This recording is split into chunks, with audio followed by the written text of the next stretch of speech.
The tooltips are those little icons you can see here.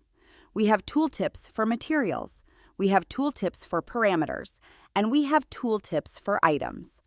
Why it is important to know those three types of tooltips is because depending on where you want to show the icon, so the tooltip, you have to be aware where to edit. For the three tooltips we see here. You can see it here in your catalog under the General view, and if you scroll down, you can see them at Catalog Additional Information. So I will delete them now so I can show you in detail how you can add them yourself. So if I reload the page now, you will see that the icons are gone.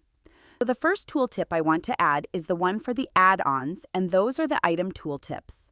What we have to do here is we have our shelf called USM, and we will go to the products and look for the USM products.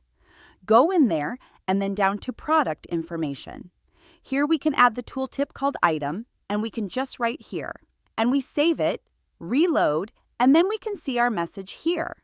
Why is this useful? You can add any kind of information regarding your product or your material and so on just here if you think some additional information would be helpful for the user. The next one I want to show is the tooltip for parameters. This one is a little bit more tricky because first of all, we need to know where to edit, and we need to know what is our key for our parameter. For that, we stay here in the product view, but we scroll all up to the configuration definition. Here we go into our JSON, and here we can see a component ID. This component ID we copied, and it will lead us to the component ID behind our product.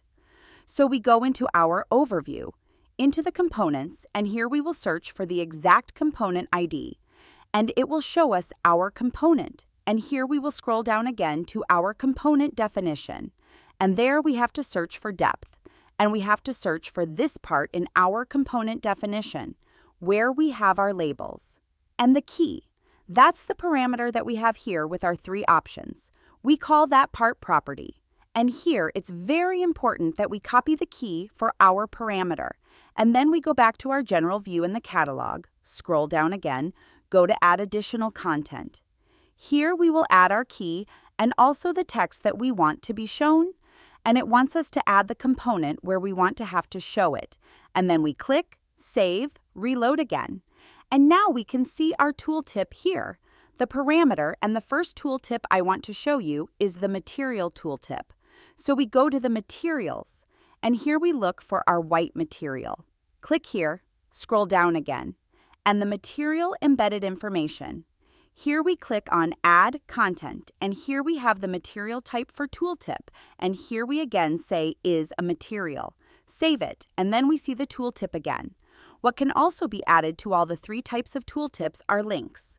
So for example, for this shelf, we can just copy a link to the website or to additional information about the material, whatever you like. You can edit in the embedded URL, save it, then reload the page again, and then you can see this link appearing. You can click on it and then look at this page in the parameter view.